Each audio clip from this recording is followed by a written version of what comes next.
A região da Serra da Capivara é rica em vestígios, materiais de populações muito antigas que viviam na região antes da chegada do europeu.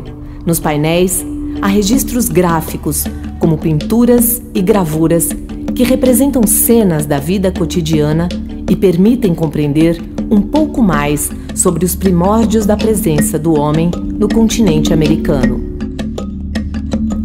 Com a transformação da área em Parque Nacional em 1979, Patrimônio Mundial em 1991 e Patrimônio Nacional em 1993, surgiu a necessidade da implantação de um sistema de preservação e educação patrimonial.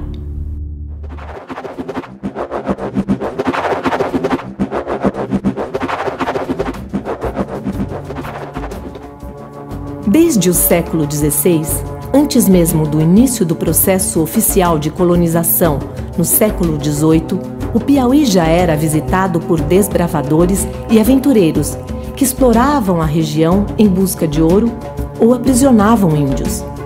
Diferente do restante do território brasileiro, a colonização do atual estado do Piauí não foi iniciada pelo litoral, mas pelo interior. O extremo norte do território, incluindo a região do Delta do Parnaíba até o município de Piracuruca, continuou relativamente abandonado até meados do século XVIII, quando o governo português passou a demonstrar interesse pela colonização e ocupação do território, que não ocorreu de forma pacífica. Os ataques contra as populações indígenas e a introdução da pecuária deram um tom ao processo de colonização do sertão do Piauí.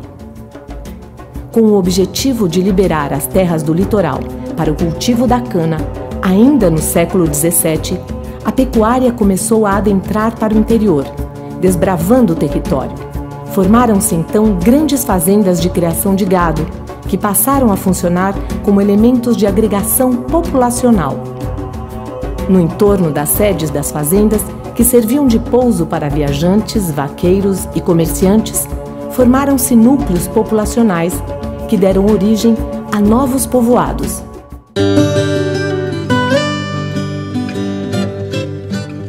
No final do século XVII, foi fundada a Vila da Mocha, posteriormente Oeiras, primeira capital da província. A pecuária se expandiu a partir das fazendas de gado, sobretudo na região de Oeiras. Oeiras nasceu sob o signo da fé e da pecuária. Algumas celebrações merecem destaque e atraem uma grande quantidade de fiéis, visitantes e ex-moradores da cidade, como, por exemplo, a Procissão dos Passos, os Congos e a Procissão do Fogaréu. As ruas, as casas, as igrejas são lugares de memória da velha Oeiras e guardam crenças, rituais, religiosidade e espiritualidade. A formação do Piauí seguiu o modelo colonizador da grande propriedade monocultora e escravista. As fazendas formaram grande parte do atual território piauiense. Algumas dessas fazendas pertenceram à Companhia de Jesus. Com a expulsão dos jesuítas, foram confiscadas pela coroa, transformando-se em fazendas imperiais e, mais tarde, fazendas nacionais. No século XIX, dois exemplos de empreendimentos que visaram racionalizar o uso dessas terras são a Fábrica de Laticínios, localizada no município de Campinas do Piauí, e o estabelecimento rural São Pedro de Alcântara, em Floriano. A fábrica surgiu como uma iniciativa de industrialização de leite das fazendas nacionais, com a produção de manteiga e queijo. O estabelecimento rural como uma escola nos tempos do Império, para dar instrução para as crianças libertas pela Lei do Ventre Livre de 1871. A fábrica e a escola são lugares de memória da ocupação do Piauí. Representam a colonização, a presença e a expulsão dos jesuítas, a pecuária, as tensões, os conflitos, as tentativas de racionalização do uso das terras, as sociabilidades.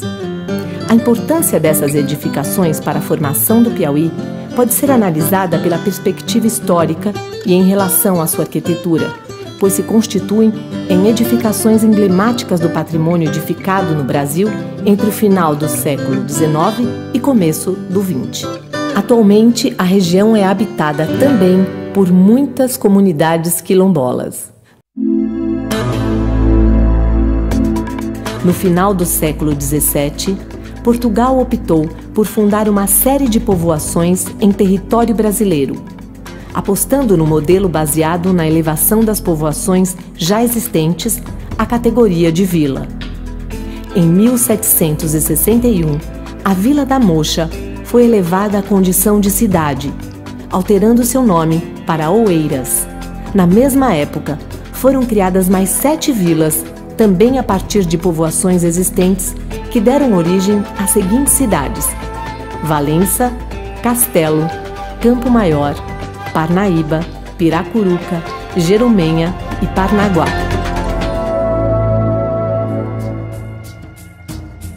Piracuruca está localizada entre as belezas naturais e arqueológicas do Parque Nacional de 7 Cidades e o litoral. Ainda conserva a maior parte dos elementos urbanos tradicionais. Parnaíba foi a mais significativa das povoações, graças à sua posição geográfica privilegiada às margens do Igaraçu e próxima ao mar, o que possibilitou o desenvolvimento de um intenso comércio. Em suas ruas e esquinas, igrejas, centros comerciais, residências, paredes antigas, estão impressos sentidos e sentimentos que guardam a memória do lugar e que simbolizam o apogeu portuário, que se relaciona aos processos de industrialização e desenvolvimento das exportações.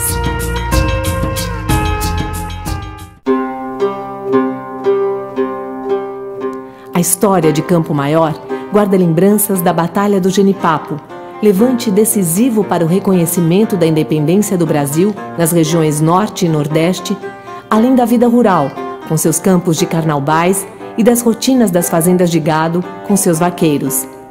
Durante o século XIX, a carnaúba ofereceu um novo fôlego à economia do Piauí. Naquela época, novas cidades floresceram e guardam diferenças marcantes em relação às cidades coloniais. Amarante foi elevada à categoria de cidade em 1871. Sua história está ligada ao comércio fluvial. Apesar das pressões reformistas, a maioria das casas ainda guarda boas condições de conservação. Pedro II possui minas e um artesanato em opala, uma raríssima pedra preciosa encontrada apenas no município e em algumas regiões da Austrália. O Morro do Gritador e a Cachoeira do Salto Liso são algumas das belezas naturais da região, também conhecida por sítios arqueológicos com inscrições rupestres, um conjunto arquitetônico e urbanístico singular e um artesanato local de cerâmica e tecelagem de redes e tapetes. Teresina foi fundada em 1852 para sediar a atual capital do estado do Piauí. Cidade planejada com logradouros em linhas paralelas, simetricamente dispostas, todas partindo do rio Parnaíba rumo ao rio Poti. É conhecida pela cajuína do Piauí, a cajuína cristalina em Teresina, bebida típica, elemento de diferença e de identidade da cultura local.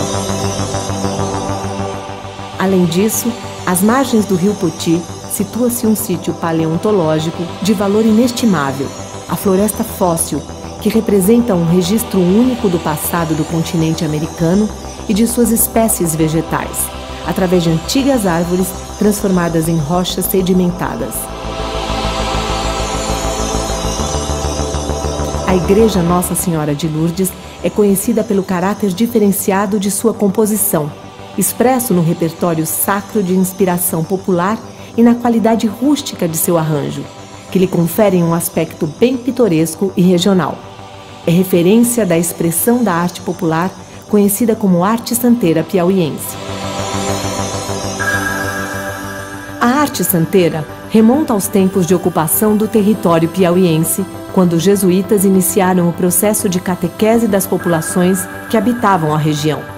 Naquele momento, os rituais tradicionais católicos se misturaram à devoção popular de culto às imagens, novenas, procissões e pagamento de promessas, com a produção de esvotos, capelas e altares domésticos. Também em função das mudanças econômicas e das riquezas trazidas pela carnaúba, a ferrovia foi implantada no Piauí, para auxiliar o escoamento do produto, antes feito por via fluvial. A ponte metálica João Luiz Ferreira e a estação ferroviária de Teresina são exemplos desses novos recursos de construção trazidos pelos trilhos da ferrovia. A ponte foi iniciada em 1922 e concluída em 1939. Como muitas ferrovias instaladas no Brasil, representa o símbolo do progresso daquela época. A construção da estação ferroviária de Teresina se iniciou em 1922 e foi concluída em 1926, seguindo o traçado adotado em outras capitais brasileiras. O que se busca com os tombamentos propostos não é simplesmente preservar o acervo arquitetônico e urbanístico de algumas cidades ainda relativamente homogêneas, mas ser um instrumento de singularidade e desenvolvimento da região.